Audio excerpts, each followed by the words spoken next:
রান্না পুজো করা হয় মূলত মনসা দেবীর পূজার উদ্দেশ্যে।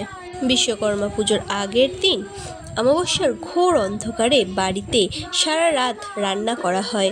পরদিন ভাদ্র সংক্রান্তিতে মনসা দেবীকে পূজা করে সেই খাবার কলাপাতায় ভোগ হিসাবে নিবেদন করা হয়। তাই এই উৎসবকে রান্না পুজো বলা হয়। সংক্রান্তির আগের দিন রান্না করে পরদিন খাওয়াকে পান্না বলে। পান্না মানে পান্তা ভাত। ভাদ্রের জল হাঁড়িতে পড়লে তবেই তো আশ্বিনের ঢাকে কাঠি আর পাকা ধানের ক্ষেত ভালো হবে।